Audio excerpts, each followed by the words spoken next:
عزیزان گرامی، انسانوں پر اللہ جل شانہ نے طرح طرح کے احسانات فرمائے ہیں اور نعمتوں کی ایک بوچھاڑ اور ایک بارش ہے انسانوں پر،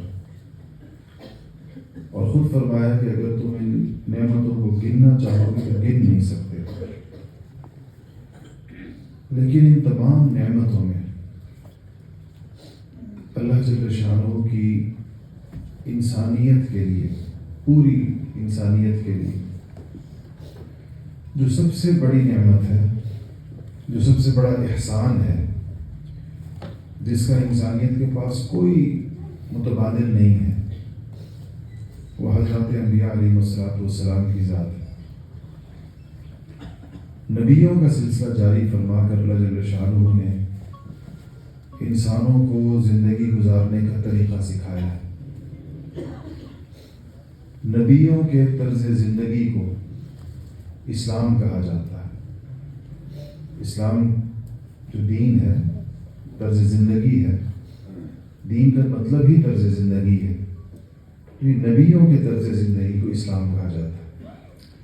اور تمام انبیاء کا طرز زندگی اسلام ہی کہلائے گا، اس لیے کہ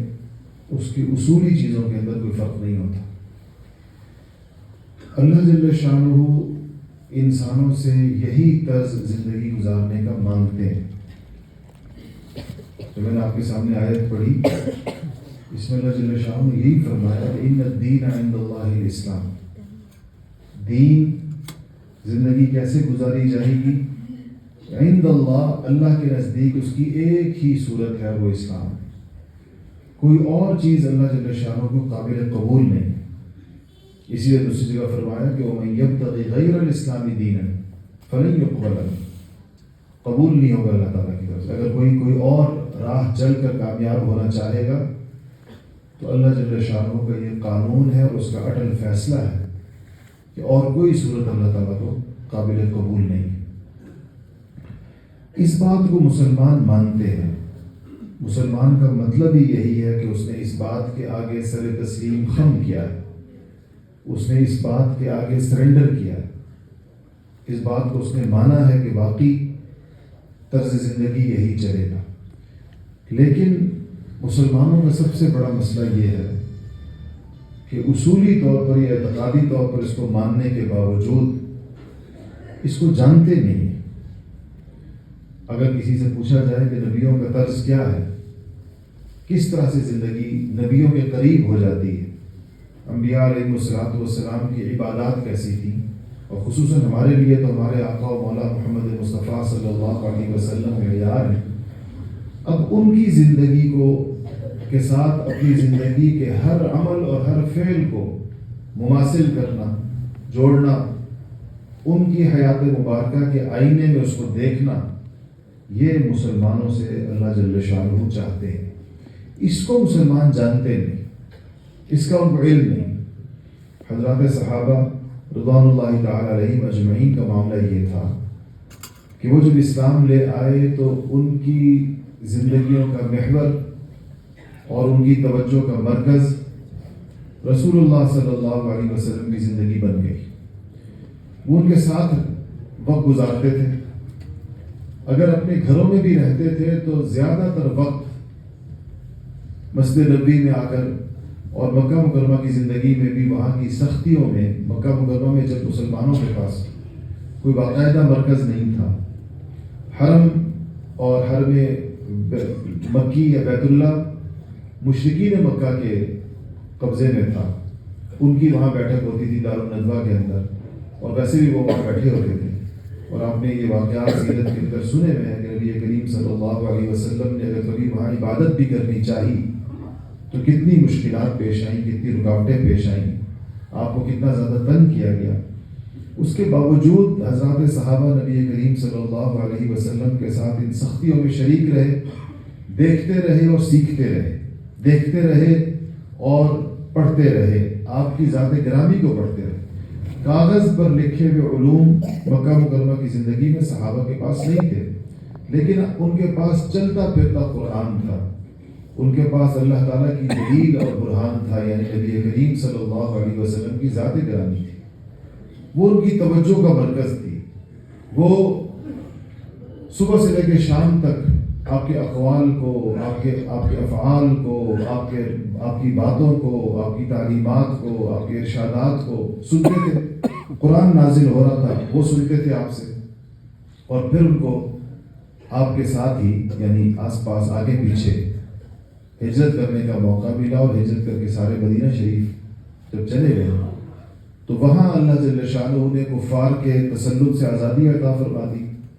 آزاد زمین عطا فرما دی، آزاد مواقع عطا فرما دیے۔ وہاں حضرات صحابہ کو خوب موقع ملا کہ وہ نبی کریم صلی اللہ علیہ وسلم کی ان تعلیمات کو، آپ کے طرز زندگی کو دیکھ دیکھ کر، کیونکہ اب مدینہ منورہ پہنچنے کے بعد جو اسلام کے احکامات باقی تھے جو اب تک نہیں آئے تھے، وہ تیزی کے ساتھ نازل ہو رہے تھے، اور صحابہ نبی کریم صلی اللہ علیہ وسلم کو سے ہی ان کو براہ راست سن رہے تھے اور اس پر عمل کر رہے تھے، آپ کے سامنے عمل کر رہے تھے۔ تو یہ ایسے جیسے کسی کو تعلیم بھی دے دی اور اس نے آپ کے سامنے اس پر عمل بھی کر لیا، تو اگر کسی کے عمل میں کوئی کمی بیشی تھی، آپ صلی اللہ علیہ وسلم نے اس کو ٹھیک بھی کر دیا، اس کو اس کا طریقہ بھی بتا دیا۔ سارے آداب، سارے دیکھیں احادیث کی اور سیرت کی کتابوں کے اندر کتنے واقعات ہیں کہ آنے والے بعض اوقات دیہاتوں سے لوگ آتے تھے، اعرابی کہلاتے تھے، بدو کہلاتے تھے، دیہاتوں سے آتے تھے، وہ نہیں جانتے تھے بہت زیادہ، بعض اوقات آپ کے ساتھ بیٹھنے کے جو ادب آداب تھے وہ بھی نہیں جانتے تھے، لیکن ان کے سوالوں سے بھی، ان کے ساتھ جو آپ کا طرز عمل ہوتا تھا، ان سے بھی صحابہ علم حاصل کرتے تھے۔ اور وہ سارا علم صحابہ نے صرف یہ نہیں کہ اس وقت دیکھا، صحابہ نے اس کو محفوظ کر لیا، اس کو بعد میں بیان کیا، روایت کیا۔ آج ہمارے پاس ہزارہا احادیث کی شکل میں جو اتنا بڑا ایک مجموعہ اور ذخیرہ ہے نبی کریم صلی اللہ علیہ وسلم کے اقوال و افعال کا، وہ صحابہ کی اسی یادداشتوں کا نتیجہ ہے کہ انہوں نے اس کو محفوظ کر لیا۔ واقعات دیکھے، آپ کے ارشادات سنے، مختلف موقعوں پر آپ کا رویہ دیکھا، آپ کا طریقہ دیکھا،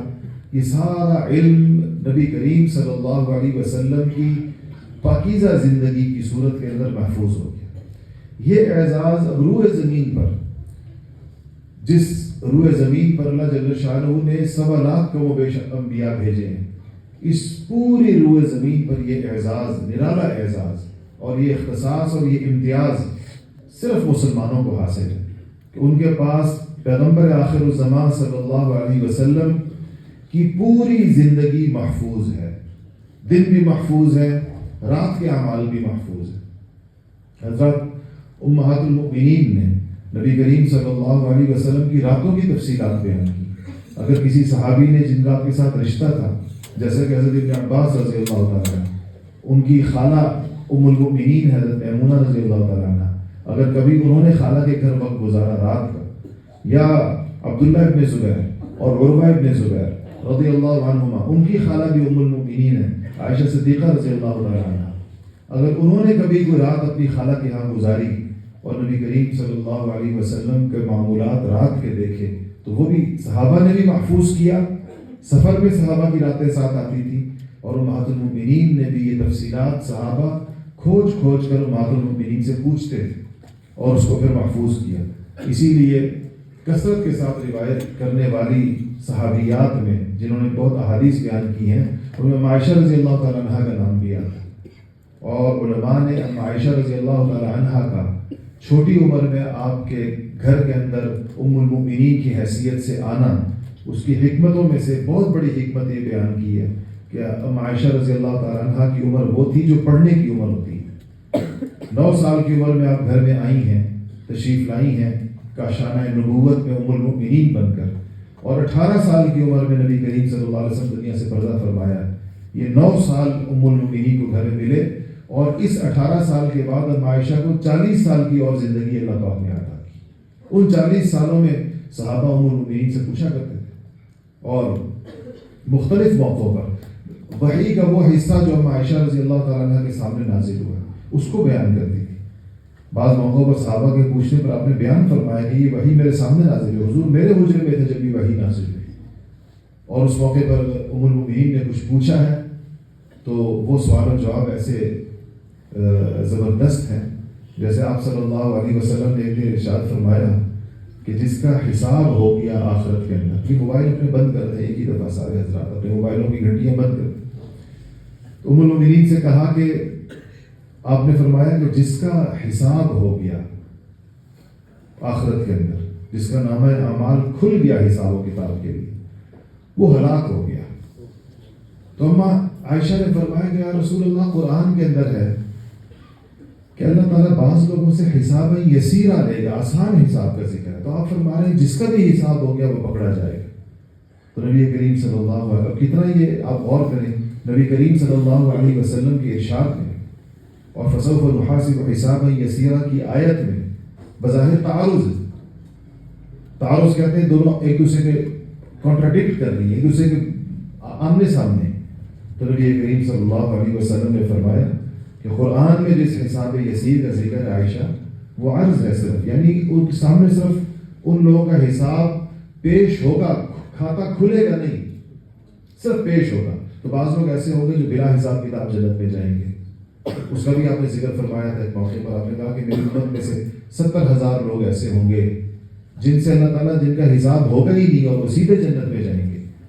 تو حضرت عکاشہ مشہور صحابی تشریف فرما تھے, ان کا کہ یا رسول اللہ میرے لیے دعا فرما دیں میں ان 70,000 میں ہو جاؤں. تو آپ نے ہاتھ اٹھا دیا, آپ نے کہا اللہ عکاشہ ان میں سے ہو جائے. تو ایک اور صحابی بیٹھے تھے, انہوں نے سوچا انہوں نے تو اپنا کام کر دیا, تو انہوں نے بھی فوراً کہا رسول اللہ میرے لیے بھی دعا فرما دیں. آپ نے کہا کہ بس عکاشہ آگے بڑھ گئے, عکاشہ کی بات ہو گئی. تو آپ نے بتایا کچھ لوگ بغیر حساب کتاب کے جائیں گے. دوسری قسم وہ ہوگی جن کا حساب پیش تو ہوگا لیکن دفتر کھلیں گے نہیں, اس کی تفصیل میں نہیں جائیں گے, جس کو آج کل کی زبان میں آپ لوگ کہتے ہیں ان کا آڈٹ نہیں ہوگا. تو وہ حساب یسیر ہے اللہ تعالیٰ. اور جس کا حساب کھل گیا, یعنی جس کے دفاتر کھول دیے گئے, منوق اشارہ اس کو حدیث میں کہا گیا, اس کو مناقشہ کہتے ہیں عربی کے اندر آڈٹ کو, کہ کھول دیا گیا کہ آؤ اپنی زندگی کے ہر لمحے کا اور اپنی زندگی کے ہر عمل کا, اپنی ایک نیکی کا بھی اور اپنے ایک گناہ کا بھی حساب دو. اس پر آپ نے فرمایا کہ وہ پکڑا گیا, وہ ہلاک ہو گیا, اس کے بچنے کی صورت نہیں ہوئی. کون حساب دے سکتا ہے؟ کون اپنی, یعنی حساب شروع ہوگا بالغ ہونے کے بعد سے اور موت کی آخری گھڑیوں تک, نزا کے عالم تک, جب تک بندہ مکلف ہے, اس سارے وقت کا حساب ہوگا, ساری نعمتوں کا حساب ہوگا. کون کون سی نعمتیں استعمال کی, اسے کیا حق ادا کیا. لَتُسْأَلُنَّ يَوْمَئِذٍ عَنِ النَّعِيمِ, کہا کہ ہر نعمت کو ضرور پوچھا جائے گا. تو اب وہ جس سے پوچھا گیا وہ پکڑا جائے گا. تو صحابہ نے اور امہات المؤمنین نے اس طریقے کے ساتھ آپ کی زندگی محفوظ کر دی ہے, اور یہ نرالا اعزاز صرف مسلمانوں کو حاصل ہے, کسی اور نبی کی. انبیاء علیہ السلام اتنے آئے دنیا کے لیے, تشریف لائے, کتنی بڑی بڑی قومیں ہیں جو ان کی پیروی کی دعوے دار ہیں. سیدنا عیسیٰ علی نبینا وعلیہ الصلوۃ والسلام آج ان کے دین پر چلنے کا دعویٰ کرنے والی جو ملت ہے, جو اپنے آپ کو نصرانی یا عیسائی کہتے ہیں, وہ اس وقت روئے زمین پر تعداد کے اعتبار سے سب سے زیادہ ہے. 2.5 ارب سے زیادہ ان کی تعداد ہے پوری دنیا. 8 ارب انسانوں میں سے 2.5 ارب سے زیادہ وہ لوگ ہیں. لیکن ان کے پاس سیدنا عیسیٰ علیہ السلام کی تعلیمات نہیں ہے, بلکہ ان کے پاس عیسیٰ علیہ السلام کی تعلیمات کے نام سے جو کچھ ہے وہ سیدنا عیسیٰ علیہ السلام کی ذات پر بہتان اور تہمت ہے. قرآن نے عیسیٰ علیہ السلام کی پوزیشن صاف کی ہے, جو ان لوگوں نے داغدار کر دی تھی, جو ان لوگوں نے عیسیٰ علیہ السلام اور ان کی والدہ پر, یہود نے یا نصارہ نے جو الزامات لگائے, دیگر انبیاء پر بھی انہوں نے وہ باتیں جو انہوں نے آسمانی کتابوں کے نام سے تورات یا انجیل یا صحائف کے اندر لکھ دی, خود اپنی تحریف کر کے, جس سے انبیاء کی عصمت پر حرف آتا تھا, انبیاء کی شخصیت پر حرف آتا تھا. انبیاء بھی عام انسانوں کی طرح نعوذ باللہ نظر آتے تھے, ان کا جو منصب نبوت ہے اس سے العیاذ باللہ ان کو نیچے اتار دیا اور گرا دیا. تو نبی کریم صلی اللہ علیہ وسلم نے آ کر ان تمام نبیوں کی وہ عزت اور ناموس بحال کی اور بتایا کہ یہ عیسائیت کی یا دنیائی یہودیت کی کہ یہ افتراءات ہیں, یہ ان کے جھوٹ ہیں, یہ ان کی گستاخیاں ہیں جو انہوں نے نبیوں کی ہیں. اور اس سے بڑی گستاخی کیا ہوگی کہ انہوں نے نبیوں کی طرف یہ بات منسوب کر دی. اگر عیسیٰ علیہ السلام کو اللہ کا بیٹا قرار دیا تو یہ نہیں کہا کہ یہ ہم کہتے ہیں، کہا یہ عیسیٰ نے کہا تھا کہ میں اللہ کا بیٹا ہوں. وقالت اليہود عزیر ابن اللہ وقالت النصارى المسیح ابن اللہ، کہ نصارہ نے کہا کہ عیسیٰ اللہ کا بیٹے ہیں اور یہود نے کہا کہ عزیر اللہ کے بیٹے ہیں. یہ اللہ تعالیٰ کے بیٹے ہونے کا جو دعویٰ نبیوں کے بارے میں ہے، یہ لوگ یہ بہتان نبیوں پر لگاتے تھے کہ یہ نبیوں نے ہمیں بتایا کہ ہم اللہ کے بیٹے ہیں. یہ جب قیامت کے دن ان انبیاء کے سامنے یہ قومیں لائی جائیں گی تو ان کو بتایا جائے گا. بعض علماء نے ایک عجیب نقطہ لکھا ہے. انہوں نے لکھا ہے کہ حدیث شفاعت کے اندر، شفاعت کی جو حدیث ہے جس میں لوگ نبیوں کے پاس جائیں گے کہ آپ شفاعت فرمائیں آپ کریں، اور انبیاء آدم علیہ السلام نوح علیہ السلام کے پاس بھیجیں گے، اور نوح علیہ السلام ابراہیم علیہ السلام کے پاس بھیجیں گے، ابراہیم علیہ السلام موسیٰ علیہ السلام کے پاس بھیجیں گے، اور موسیٰ علیہ السلام عیسیٰ علیہ السلام کے پاس بھیجیں گے. تو بعض حضرات نے لکھا ہے اور بیان قرآن میں حضرت حامی نے بھی اس کا ذکر فرمایا ہے کہ ان تمام انبیاء نے اس دن شفاعت نہ کرنے کی کوئی وجہ بیان فرمائی ہے. عیسیٰ علیہ السلام نے کوئی وجہ نہیں بیان فرمائی، بلکہ بغیر کسی وجہ اپنے شفاعت نہ کرنے کی، مثلا نوح علیہ السلام نے وجہ بیان کر، آدم علیہ السلام نے وجہ بیان کی، ابراہیم علیہ السلام نے وجہ بیان کی کہ میں کیوں شفاعت نہیں کروں گا، کر سکتا. عیسیٰ علیہ السلام نے کوئی وجہ نہیں بیان فرمائی اور کہا کہ محمد مصطفیٰ صلی اللہ علیہ وسلم پاس چلے جاؤ. تو بعض علماء نے اس کی وجہ یہ بیان کی، یہ لکھی ہے کہ عیسیٰ علیہ السلام کو جب قیامت کے دن یہ پتہ چلے گا کہ میری طرف منسوب لوگوں نے مجھے اللہ تعالیٰ کا بیٹا بنا دیا تھا، اللہ کا بیٹا قرار دے دیا تھا، تو وہ اس قول کو سن کر جو ان کے اوپر کیفیت طاری ہوگی، وہ کیفیت اتنی سخت ہوگی کہ جیسے کوئی بندہ اس کو سن کر اپنی جگہ بالکل سن ہو جاتا ہے. اس کیفیت کی وجہ سے عیسیٰ علیہ السلام کوئی کلام نہیں فرمائیں گے، اتنا ان کو دکھ پہنچے گا اس بات سے. تو یہ ان قوموں کا اپنے نبی کے ساتھ معاملہ ہے اور ان کے پاس ان کی کوئی چیز محفوظ نہیں ہے. مسلمانوں کے پاس محفوظ ہے، لیکن یہ حفاظت کا فخر تو مسلمان کو حاصل ہے. کیا یہ فخر بھی حاصل ہے کہ مسلمانوں کے علم میں بھی ہے؟ ہم سارے مسلمان بیٹھے تو محفوظ تو کس نے کیا آپ بتائیں؟ صحابہ نے محفوظ کیا. اس حفاظت کو 1400 سالوں تک کس نے چلایا؟ علماء نے چلایا.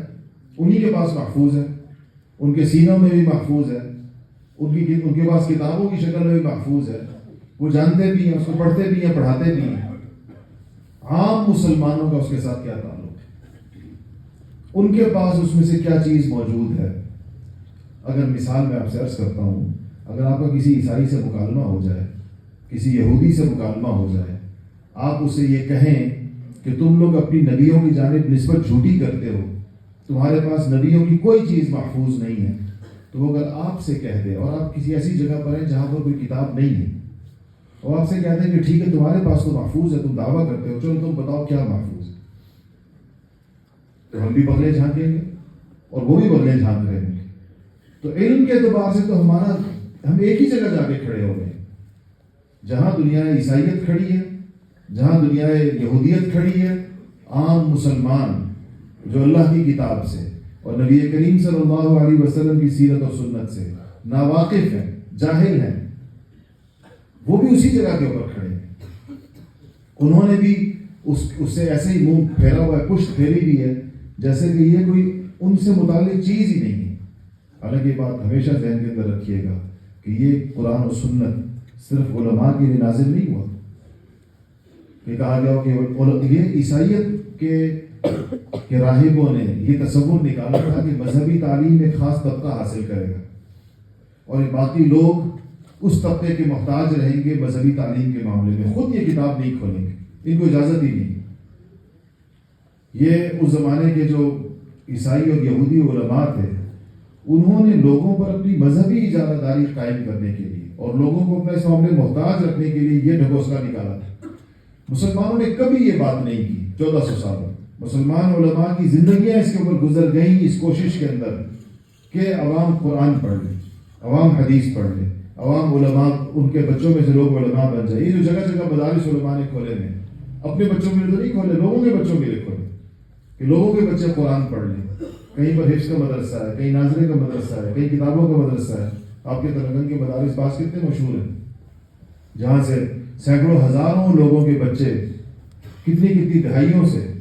علماء بن کے نکل رہے ہیں۔ عام گھروں سے بچے علماء بن کے نکلے۔ تو یہ اگر مسلمانوں کے پاس سب سے بڑے فخر کی جو چیز ہے وہ یہ علم ہے اور زندگی گزارنے کا طریقہ ہے کہ زندگی ایسے گزاری جائے گی۔ یہ جائز اور ناجائز کے پیمانے ہیں، حلال اور حرام کے پیمانے ہیں، یہ ٹھیک ہے، یہ غلط ہے، اور اس چیز کے لیے جو آسمانی معیارات ہیں مسلمانوں کے پاس، لیکن یہ فائدہ اس وقت دیتے ہیں مسلمانوں کو جب وہ اس کو جان لے، علم اس کا حاصل کر لے اور اس کے اوپر عمل کرے۔ صرف جان لینا بھی کافی نہیں ہوتا، جان بھی لے اور اس کے اوپر عمل بھی کرے۔ اس کا تعلق تمام عام مسلمانوں کے ساتھ کسی نہ کسی درجے کا، یعنی کسی نہ کسی سلسلے میں، کسی درجے میں اس کے ساتھ جڑنا، چاہے عمر کا کوئی بھی مرحلہ ہو، چاہے انسان کا کوئی بھی پس منظر ہو، چاہے وہ زمیندار ہو، چاہے وہ تاجر ہو، چاہے وہ دنیاوی اعتبار سے تعلیم یافتہ ہو یا نہ ہو، اس نے میٹرک یا FA BA کیا ہوا ہو یا نہ کیا ہوا، یہ اس کی ضرورت ہے۔ اپنی اس ضرورت سے ہم لوگ واقف نہیں، اور اپنی ضرورت کے اوپر ہم آنے کے لیے بھی آسانی کے ساتھ آمادہ نہیں۔ آپ دیکھیں ہمارے یہاں لوگ اپنے بچے تو مدرسوں میں داخل کرا دیتے ہیں، خود اپنا قرآن ساری زندگی ٹھیک نہیں کرتے۔ وہ سمجھتے ہیں چلے بچہ بچپن میں پڑھ لے گا، بچہ یقیناً پڑھ لے گا اور انشاءاللہ اس کو فائدہ بھی ہو جائے گا، لیکن یہ بات یاد رکھیے گا کہ بچے کا پڑھنا باپ کے لیے کفایت نہیں کرے گا۔ یہ تو ایسے ہے جیسے اگر آپ کی جگہ نماز کوئی اور پڑھے تو یہ تو نہیں کہا جا سکتا کہ بچے نے نماز پڑھ لی باپ کی بھی ہو گئی ہے، بچے نے حج کر لیا باپ کا بھی ہو گیا، بچے نے زکوٰۃ دے دی ہے باپ کی بھی ہو گئی ہے۔ تو جو فرض علم ہے جس سے کوئی کسی کے لیے چارہ نہیں ہے، وہ بچے کے پڑھنے سے باپ کا نہیں ہوتا، وہ اس کو خود اپنا پڑھنا پڑے۔ یہ رواج ہمارے معاشرے میں لوگوں نے یہ سمجھ لیا کہ شاید یہ ہماری ذمہ داری نہیں ہے یا ہم سے اس کا مطالبہ نہیں، لیکن اگر انسان کو یہ بات سمجھ میں آ جائے تو عمر کی کوئی قید نہیں اور اس کے لیے کوئی کسی قسم کی پابندی نہیں ہے۔ اور اس پر ایک چیز ہمیشہ اپنے ذہن میں رکھا کریں کہ اس کو شروع کرنا اور اس کی مشقت اور محنت میں اپنے آپ کو ڈالنا یہ مطلوب ہے۔ اس کی منزل تک بندہ نہ بھی پہنچ پائے، رستے میں مر جائے، تو اللہ تعالیٰ کا ایک اصول اور ضابطہ ہے کہ جس نے جو کام شروع کر دیا اور زندگی نے اس کو مہلت نہ دی تو قیامت کے اندر اللہ تعالیٰ اس کو اس کام کے کامیاب لوگوں کے ساتھ اٹھاتے ہیں۔ یہ نہیں فرماتے کہ تم پہلے مر گئے تھے۔ اس کی مثال ایسے ہے، کوئی بھی کام آپ نیکی کا لے لیں، آپ نے ناظرہ قرآن پڑھنا شروع کیا، آپ کو نہیں پڑھا ہوا تھا، ناظرہ صحیح نہیں پڑھا ہوا تھا، آپ نے پڑھنا شروع کیا، ابھی آپ نے بسم اللہ پڑھی اور موت کا فرشتہ آ گیا، انسان کی زندگی یہ مہلت ختم ہو گئی۔ تو جو ہمارے سامنے روایات اور آثار ہیں اور شریعت کے جو اصول ہیں اس سے پتہ چلتا ہے کہ اس نے چونکہ شروع کر دیا تھا، اس لیے اللہ جل شانہ اس کو قیامت میں جب اٹھائیں گے تو ان لوگوں کے ساتھ جنہوں نے پورا کر لیا تھا ان کے ساتھ۔ جو حافظ حفظ کے رستے میں فوت ہو جائے اور جو طالب علم کے رستے میں فوت ہو جائے، جیسے کل حادثہ ہوا، اللہ تعالیٰ ان بچوں کی شہادت کو قبول فرمائے۔ یہاں آپ کے علاقے کی گاڑیاں تھیں اور یہاں بیت السلام میں بچے آ رہے تھے، کوہاٹ سے گاڑی کا حادثہ ہو گیا، 3 بچے شہید ہو گئے، 9-10 زخمی پڑے، اللہ کو شفا عطا فرمائے۔ اب یہ بچے عالم نہیں بنے تھے، علم کے رستے میں تھے، لیکن جتنا دین ہم نے پڑھا ہے اس سے ہمیں یہ اس بات کا پتہ ہے کہ یہ بچے جب قیامت میں اٹھیں گے تو علماء میں سے اٹھیں گے، حالانکہ ابھی فارغ نہیں ہوئے، عالم بنے نہیں تھے، لیکن چونکہ اس رستے پر تھے، زندگی نے مہلت نہیں دی۔ اگر اللہ تعالیٰ ان کو زندگی عطا فرماتے تو بچ جاتے۔ دیکھیں اس میں اتنی بڑی کامیابی ہے، اللہ نہ کرے اگر یہ زندہ رہتے اس بات کا بھی امکان ہے کہ یہ پڑھائی چھوڑ دیں،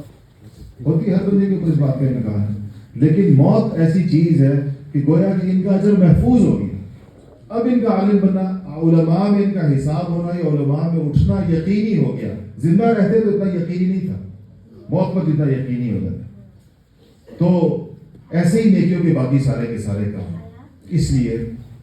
پہلی چیز جو بڑی ضروری ہے یہ ہے کہ انسان اپنے آپ کو کسی نہ کسی طریقے کے ساتھ طالب العلم بنائے، کسی چھوٹی سے چھوٹی چیز میں شامل ہو جائے، کسی ایسی چیز میں کہ بس اس کا تعارف یہ بن جائے، یہ بہت بڑا تعارف ہے، بڑی کامیابی کا تعارف ہے کہ اس کا تعارف یہ ہو کہ دین کا طالب علم، چاہے وہ ناظرہ قرآن پڑھ رہا ہو، چاہے وہ کسی استاد کے پاس درس قرآن میں قرآن کا ترجمہ پڑھ رہا ہو، چاہے وہ کسی سیرت کے حلقے کے اندر سیرت پڑھ رہا ہو، چاہے وہ یہ جو ہمارے ہاں جس طرح یہاں اس مسجد کے اندر 4 مہینے کا کورس جاری ہے جو ہفتے کی شام اور اتوار کی صبح کو ہوتا ہے، چاہے وہ اس کے اندر شامل ہو گیا ہو، لیکن اس چیز سے انسان باہر نہ رہے کہ اس کا شمار دین کے طالب علموں میں نہ ہو۔ اس سعادت سے اپنے آپ کو محروم نہیں کرنا چاہیے، اور یہ سعادت کتنی آسانی کے ساتھ حاصل ہو سکتی ہے کہ آپ ہفتے میں 1 دن 2 دن جتنے دن آپ نکال سکتے ہیں اس میں 1-2 گھنٹے نکال لیں، لیکن اپنا نام داخل کرائیں سنجیدگی کے ساتھ، پابندی کے ساتھ کہ میں علم حاصل کر رہا ہوں، میں نے علم حاصل کرنا شروع کر دیا۔ علم سے آپ کی ذہن میں تصور آتا ہے کہ شاید کوئی بہت مشکل اور بڑی چیز کی بات ہو رہی ہے، یہ نورانی قاعدہ کہتے ہیں، آپ کے علاقے میں پتہ نہیں کون سا قاعدہ ہوتا ہے، نورانی قاعدہ، یہ مختلف علاقوں میں مختلف ہوتے ہیں، کہیں اسد القرآن ہوتا ہے، کہیں قاعدہ بغدادی ہوتا ہے، کہیں پر نورانی ہوتا ہے، تو یہ نورانی قاعدہ ہے۔ اگر آپ اس نورانی قاعدے کو لے کر بھی کسی استاد کے سامنے بیٹھ جائیں اور استاد کہے کہ الف اور آپ کہیں کہ الف، استاد کہے با آپ کہیں با، اس کو طلب علم کہتے ہیں، یہ طالب علمی ہے، اس کا نام طالب علمی۔ طالب علمی کا مطلب یہ نہیں کہ کوئی بہت اونچے درجے کی مشکل کتابیں جو پڑھ رہے سب وہ طالب علم ہے، یہاں سے اس کا سفر شروع ہوتا ہے، فضیلت میں سارے شریک ہو جاتے ہیں، چاہے جس درجے کا بھی انسان طالب علم۔ اس لیے سیدنا علی کرم اللہ وجہ نے کہا تھا کہ من علمنی حرفا فهو مولایا، جو مجھے ایک حرف بھی سکھا دے گا یہ اس کا اتنا بڑا میرے پر احسان ہوگا۔ حرف کیا ہوتا ہے؟ ہا ایک حرف ہے، قاف ایک حرف ہے، با ایک حرف ہے، کہا جو مجھے ایک حرف بھی سکھا دے، جس نے مجھے سکھایا، حرفا فهو مولایا، کہا وہ میرا آقا ہے، وہ میرا سردار ہے کہ اس نے میرے پر اتنا بڑا احسان کیا کہ مجھے ایک حرف سکھایا ہے۔ یہ اتنی بڑی چیز سمجھی جاتی ہے کہ کسی کا طالب علمی کے میں کسی کا کسی کو کوئی چیز پڑھا دینا، کسی کو کوئی چیز سکھا دینا، چاہے وہ ایک حرف کیوں نہ ہو، تو اس کے لیے آپ جتنے بھی لوگ ہیں، چاہے آپ کی داڑیاں سفید ہو چکی ہوں، چاہے آپ کسی بھی دنیاوی مشغلے کے اندر ہوں، ایک بات کی نیت کر لیں کہ آپ آج کے بعد سے اپنے آپ کو نہ صرف یہ کہ طالب علم سمجھیں گے بلکہ بطور طالب علم کسی نہ کسی تعلیمی نظام میں جڑیں گے انشاءاللہ۔ ارادہ ہے نا سارے کے سارے، یہاں پر بھی الحمدللہ نظام ہے، اور بھی یہاں ہوگا انشاءاللہ، یہ مقامی حضرات علماء آپ کو بتائیں گے، کہیں پر درس قرآن ہو رہا ہوگا، کہیں پر قرآن بیٹھ کر آپ کو ایک نورانی قاعدہ پڑھا سکتے ہیں، ناظرہ ٹھیک کرا سکتے ہیں، کہیں ترجمے کے حلقے قائم ہوتے ہیں، کہیں سیرت پڑھائی جا رہی ہوتی ہے، کہیں پر جس طرح یہاں تو اس مسجد میں تو الحمدللہ مستقل ایک کورس چل رہا ہے، تو آپ ایک تو اس کی نیت کریں۔ پہلی بات میں نے آپ سے 2 ہی باتیں کرنی، اس کے بعد انشاءاللہ ذکر کرتے ہیں۔ دوسری بات یہ ہے کہ جیسے علم حاصل کرنے سے آتا ہے اور اس کے لیے ماحول، استاد، وقت، جگہ، یہ سارا کچھ علم کا حصہ ہے۔ اسی لیے تو آپ یہاں دیکھیں نا، دنیا کے تعلیمی ادارے بھی اسکولوں کی شکل میں، کالجوں کی شکل میں، یونیورسٹیوں کی شکل میں، اکیڈمیوں کی شکل میں بنتے ہیں، لوگ اس میں وقت بھی دیتے ہیں، طلبہ جاتے ہیں، پڑھتے ہیں، امتحانات دیتے ہیں، ایک نظام، ایک نصاب، ایک ترتیب ہوتی ہے۔ جیسے علم کی یہ ترتیب ہے، چاہے وہ علم دینی ہو یا دنیاوی ہو، عصری ہو یا دینی ہو، دونوں صورتوں میں اس کی ترتیبات ہیں۔ دینی علوم کے لیے مدرسے ہوتے ہیں، مکاتب ہوتے ہیں، اور عصری علوم کے لیے اسکول ہوتے ہیں، کالج ہوتے ہیں، یونیورسٹیاں ہوتی ہیں، اکیڈمیاں ہوتی ہیں۔ ایسے ہی عمل کے لیے بھی انسان کو وقت بھی دینا پڑتا ہے، اور عمل کے لیے بھی انسان کو کسی اصلاحی نظم کے اندر جڑنا ہوتا ہے۔ عمل بھی ایسے خود بخود نہیں آتا انسان کی زندگی میں۔ ہمارے ہاں اسلامی روایت کے اندر یہ 2 ادارے کچھ زمانوں میں تو اکٹھے رہے، ایک ہی جگہ پر ہوتے تھے، اور کبھی کبھی یہ 2 الگ الگ ادارے قائم ہوئے، 2 الگ الگ روایتیں قائم ہوئیں، کہ ایک روایت جہاں علم پڑھایا جاتا تھا اس کو مدرسہ کہا جاتا تھا، اور جہاں اس علم پر عمل سکھایا جاتا تھا اس کو خانقاہ کہا جاتا تھا۔ اس کا نام مختلف ہوتے تھے۔ عرب دنیا میں جو مغربی افریقہ ہے خاص طور پر، جیسے ان ملکوں کے اندر اس کو زاویہ کہا جاتا ہے، جہاں فارسی چلتی تھی وہاں پر اس کو خانقاہ کہا جاتا تھا، اور اس طرح اور بھی مختلف ناموں سے، کہ یہ وہ جگہیں ہیں جہاں پر عمل سکھایا جاتا ہے۔ عمل کیسے سکھایا جاتا ہے؟ مطلب کہ عمل سکھانے کا، دیکھیں علم پڑھانے والا آپ کو علم کا مسئلہ بتا دے گا، طریقہ بتا دے گا، فضائل بتا دے گا، اس کی شرعی حیثیت بتا دے گا، یہ سب تو آپ کو علم کا کام ہے، آپ کو یہ بتانا۔ آپ سے عمل کون کرتا ہے؟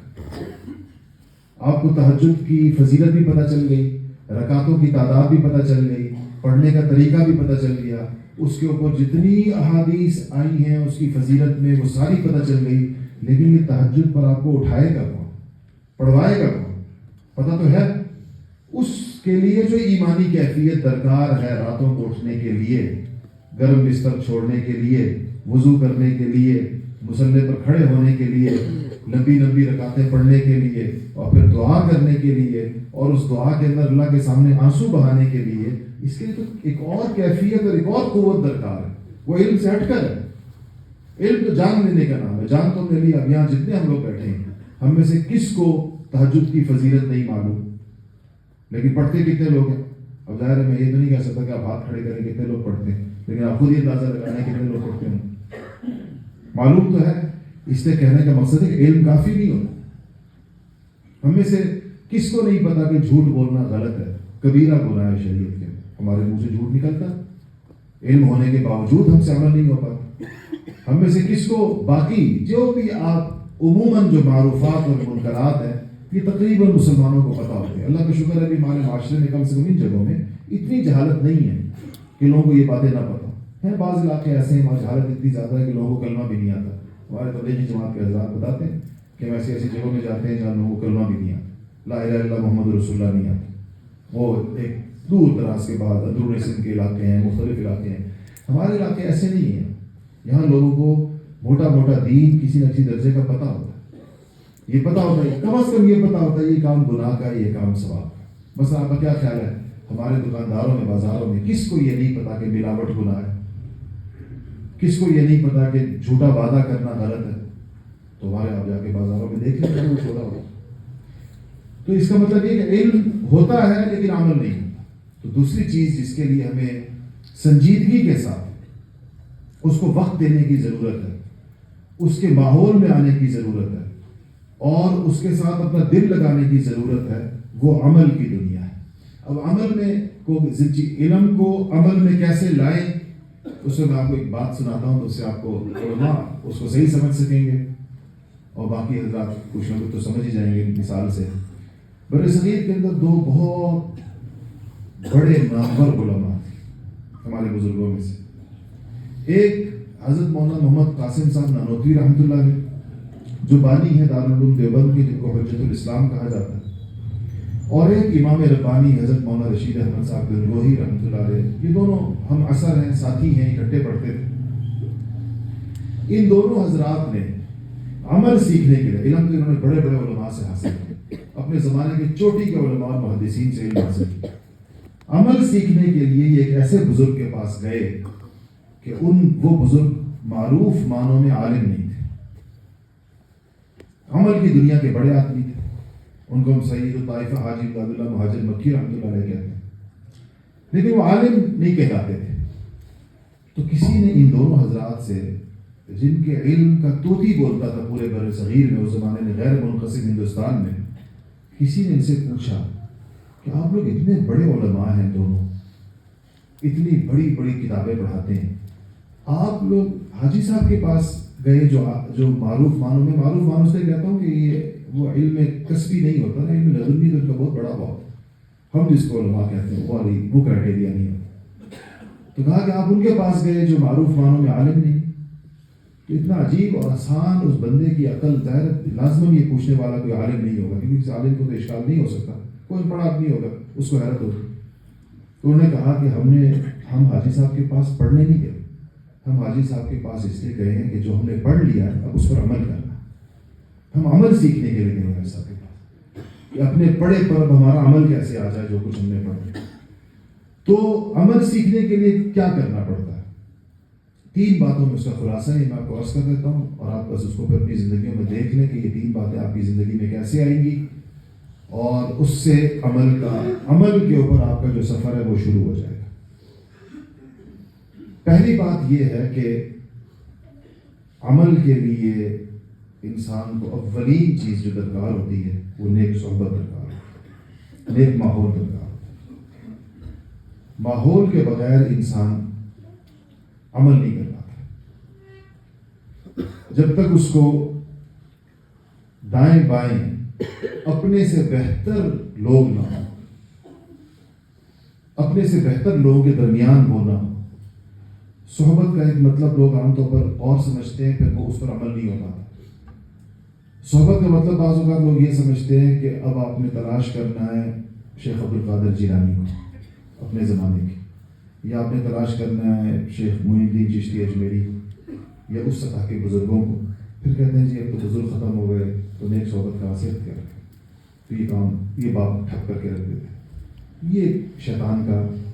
ایک انسان کو بہکاوا ہے۔ نیک صحبت کا مطلب ہے کہ ہر وہ بندہ جو آپ سے عملی حالت میں بہتر ہے،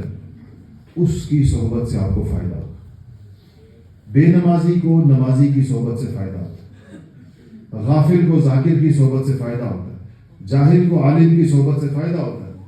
جس کو 4 مسئلے آتے ہیں جس کو 10 مسئلے آتے ہیں اس کی صحبت سے فائدہ ہوتا ہے۔ تو جو دینی اعتبار سے بہتر ہے اس کی صحبت سے انسان کو فائدہ ہوتا ہے۔ اس لیے انسان کو دینی اعتبار سے اپنے سے بہتر لوگوں کا جمگٹا اور مجمع تلاش کر کے ان کے ساتھ جڑنا چاہیے، ان کے ساتھ نشست و برخاست رکھنی چاہیے، ان کے ساتھ اٹھنا اور بیٹھنا چاہیے۔ پہلی بات اس میں اگر آپ کو علماء مل جائیں، صلحاء مل جائیں، اتنے بہتر سے بہتر لوگ مل جائیں، اتنی زیادہ بڑی اور اتنی زیادہ بہتر بات ہوگی۔ پہلی بات۔ دوسری بات یہ کہ انسان کو اس صحبت کی تلاش میں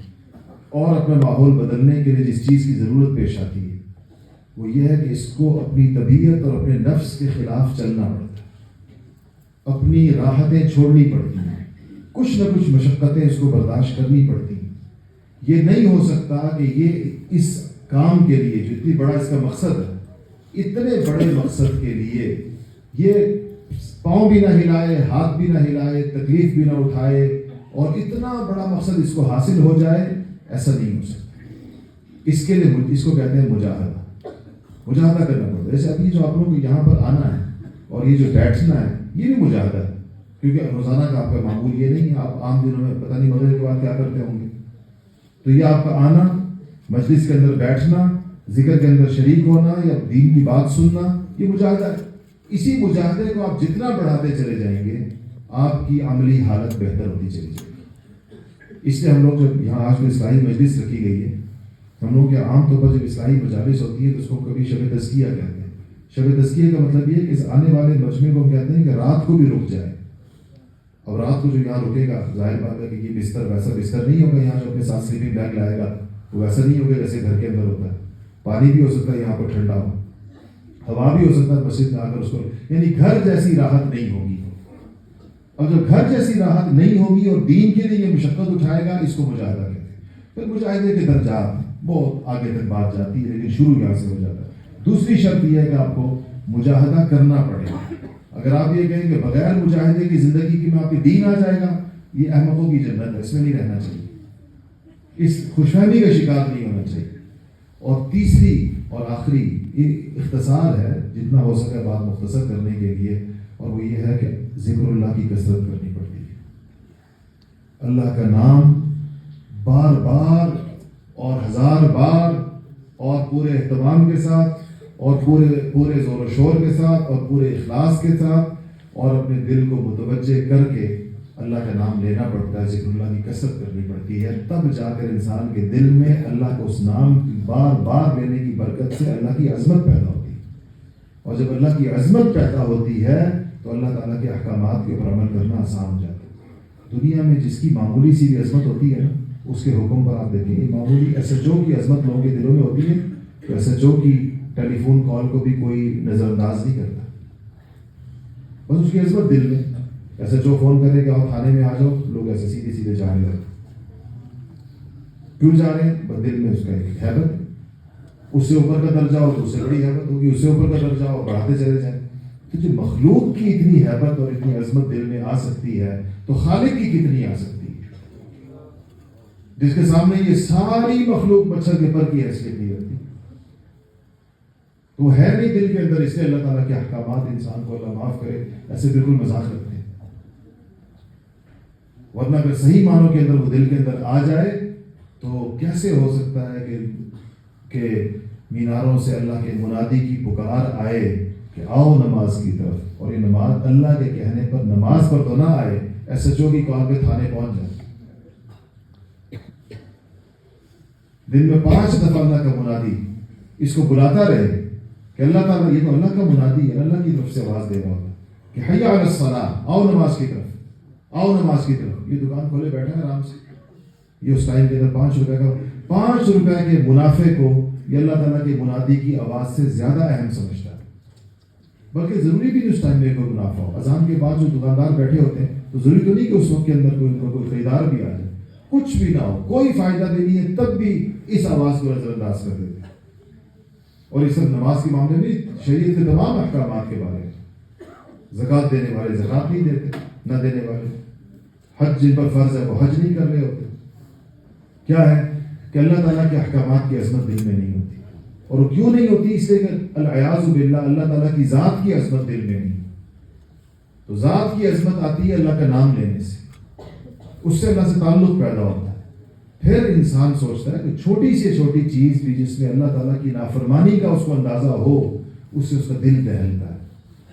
وہ یہ جرت نہیں کر پاتا کہ وہ خالق کائنات کو ناراض کر دے، وہ جرت نہیں کر پاتا کہ اللہ جل شانہ کے ساتھ وہ کہ اللہ کی دشمنی بول لے، اللہ تعالیٰ کی نگاہوں سے گر جائے، اس کی جرت وہ نہیں کر پاتا۔ اس کے لیے اللہ تعالیٰ کا نام لینا پڑتا ہے۔ یہ 3 چیزیں اگر اس کا اہتمام کیا جائے تو عمل کے رستے پر بندے کا سفر شروع ہو جاتا ہے، اور جو پہلی چیز میں نے آپ کو بتائی اس کا اہتمام کیا جائے تو علم کے رستے پر بندے کا عمل شروع ہو جاتا ہے۔ یہ مسلمان کی زندگی کا مقصد ہے، اس کے علاوہ جو کچھ ہے سارا خسارہ ہے۔ والعصر ان الانسان لفی خسر،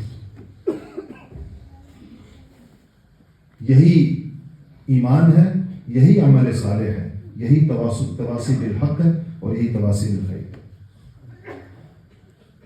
اس کے علاوہ اللہ نے فرمایا باقی سارا خسارہ ہے،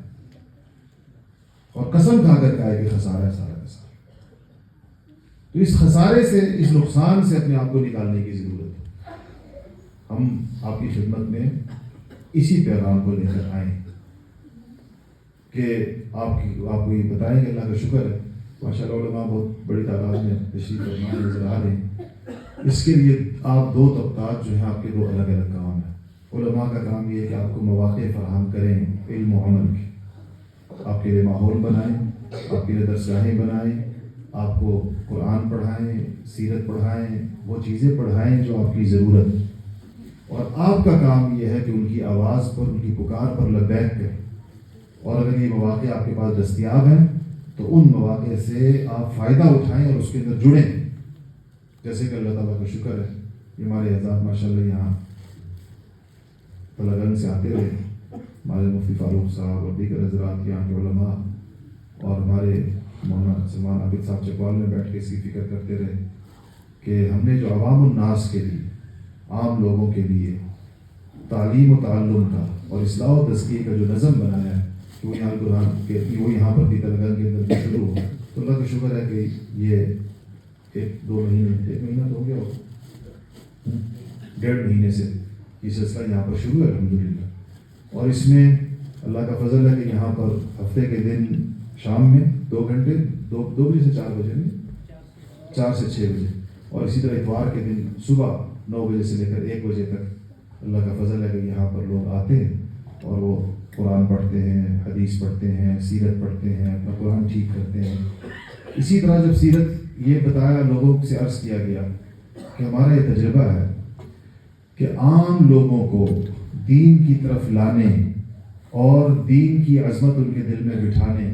اور دین کے قریب کرنے کے اندر نبی کریم صلی اللہ علیہ وسلم کی سیرت طیبہ کو ایک خاص انداز کے اندر پڑھانے کا بڑے غیر معمولی نتائج نکلتے ہیں۔ لوگ اس سے بہت غیر معمولی فائدہ اٹھاتے ہیں. اس میں دل کی نرمی کا سامان بھی ہوتا ہے, اس کے اندر واقعات ہونے کی وجہ سے دلچسپی بھی ہوتی ہے, اس میں علم بھی ہوتا ہے, اس میں سنتوں کی بات بھی آ جاتی ہے, اور سب سے بڑی بات یہ ہے کہ اس کے ذریعے سے جب نبی کریم صلی اللہ علیہ وسلم کی محبت دل میں آتی ہے, وہ محبت پھر دین کے راستے کھول دیتی ہے. اس محبت سے پھر دین پر عمل کرنا آسان ہو جاتا ہے, سنتوں پر عمل کرنا آسان ہو جاتا ہے, دین پر عمل کرنے کی ایک جرت پیدا ہو جاتی ہے. کفر کی اور یہود و نصارہ کی مرعوبیت کم ہو جاتی ہے. ان کے طرز زندگی سے جو محبت ہے, ان کے طرز زندگی سے جو تاثر ہے وہ کم ہو جاتا ہے, اور سیرت طیبہ سے چونکہ حضرات صحابہ کی زندگیاں سامنے آ جاتی ہیں تو انسان کے نمونے اور آئیڈیل بدل جاتے ہیں. وہ لوگ یا وہ نوجوان خاص طور پر جو کھلاڑیوں اور اداکاروں کو اپنا آئیڈیل بنا کر چل رہے ہوتے ہیں, وہ صحابہ کو اپنا آئیڈیل بنا دیتے ہیں. ان کے واقعات میں اتنی دلاویزی ہے, ان کے واقعات کے اندر اتنی قربانی اور مجاہدہ ہے, اور ان کی شخصیتیں اتنی دلکش ہیں کہ اگر وہ پڑھائی جائیں تو انسانوں کے دل و دماغ کے اوپر وہ شخصیتوں کا سحر طاری ہو جاتا ہے. سیرت کے ذریعے سے, سیرت طیبہ کے ذریعے سے آپ سیدنا عمر فاروق کا اور ابوبکر صدیق کا اور عثمان ذو النورین کا اور علی مرتضیٰ کا اور اس طرح دیگر اشرا مبشرہ کا اور بدریوں کا اور ان کے غزوات کا, ان کی بہادری کا, ان کی شجاعتوں کا, جانثاریوں کا کہ واقعات سناتے ہیں. انسانی زندگی پلٹ کے رکھ دیتی ہیں یہ چیزیں. اس کے لیے میں حضرات علماء سے گزارش کروں گا کہ آپ سیرت کے حلقات قائم کریں اپنی مساجد کے اندر, اور آپ لوگوں سے میں یہ گزارش کروں گا جو عامت الناس ہیں کہ آپ ان حلقات کے اندر جڑیں اور اہتمام کے ساتھ اس کو پڑھیں, اور پڑھنے کے بعد پھر آپ بھی پڑھائیں علماء کی نگرانی کے. الحمدللہ ہمارے علماء بھی پڑھاتے ہیں, اور غیر علماء بھی ہزاروں کی تعداد کے اندر پورے ملک کے اندر سیرت کے حلقات پڑھا رہے ہیں, اور ان کے پڑھانے کے بھی بہت زوردار اور اعلیٰ درجے کے اثرات نکل رہے ہیں. یونیورسٹیوں میں پڑھا رہے ہیں, کالجوں میں پڑھا رہے ہیں, دفتروں میں پڑھا رہے ہیں, بازاروں میں پڑھا رہے ہیں, ہر جگہ پاکستان میں پڑھا رہے ہیں, پاکستان سے باہر پڑھا رہے ہیں. پچھلے دن ہمارے جرمنی کے ساتھیوں کو جو جرمنی کی مختلف یونیورسٹیوں کے اندر پڑھتے تھے, انہوں نے اپنی سیرت کا جوڑ رکھا تھا. جرمنی کے ایک شہر کے اندر 8 گھنٹے کا ٹرین سے سفر کر کے ساتھی جرمنی کے دور اور سے واپس جمع ہوئے, اور سارے یونیورسٹیوں کے طلبا, پاکستانی طلبا جو وہاں پڑھنے گئے, یہاں کسی نہ کسی ہمارے مراکز میں سے کسی مرکز میں پڑھا تھا, تو وہاں جا کر یہ چیز ان کے جمع ہونے کا باعث بن گئی. مجھ سے پھر انہوں نے کہا کہ آپ یہاں سے بات کریں, تو ہم نے بات کی اور ساتھیوں نے ان سے بات کی, اور ان کو بتایا کہ مجھے اس میں بڑی حیرت ہوئی جب انہوں نے بتایا. میں جتنے لوگ بیٹھے تھے میں نے کہا آپ کہاں سے آئے؟ ان کا جی یہ 8 گھنٹے کا فاصلہ طے کر کے آئے, 6 گھنٹے کا طے کرتا ہے, 10 گھنٹے کا طے کر کے آئے, اور ہم نے ایک اپنا جوڑ رکھا ہے ہم اکٹھے. تو اور دوسری چیز اس کے ساتھ یہ عرض کروں کہ عمل کے لیے جس طرح میں نے عرض کیا کہ علم کے لیے تو آپ اس میں جائیں, عمل کے لیے آپ ذکر کی مجالس کو قائم کریں. ذکر کی مجالس سے ذکر کا شوق دل کے اندر پیدا ہوتا ہے. یہ جو ہم مجلس میں ذکر کرتے ہیں, یہ کرتے اس لیے ہے تاکہ اس کے ذریعے سے آپ میں انفرادی ذکر کرنے کا, راتوں کو اٹھ کر اللہ کا نام لینے کا ذوق پیدا ہو. اس کے لیے یہ مجلس کے ذکر کی صورت میں انسان میں کیفیت پیدا ہوتی ہے, اس لیے کہ اس کے اندر ذاکر بیٹھے ہوئے ہوتے ہیں. جب ذاکرین کے قلوب جو ہے باقی لوگوں کے قلوب پر اثر ڈالتے ہیں, اور اس سے باقی لوگوں کے دل کے اندر بھی اللہ تعالیٰ کی محبت کا شوق پیدا ہوتا ہے, اللہ کا نام لینے کا شوق پیدا ہوتا ہے. اس لیے ذکر کی مجالس کا اہتمام کریں, اس کو قائم کریں, اس میں شریک ہوں. اس سے انشاءاللہ یہ علم و عمل دونوں کے رستوں کے اوپر آپ کا سفر جو ہے وہ آسان بھی ہوگا اور تیز رفتار بھی ہوگا. اللہ جل شانہ عمل کی توفیق نصیب فرمائے. ابھی ذکر ہوگا انشاءاللہ.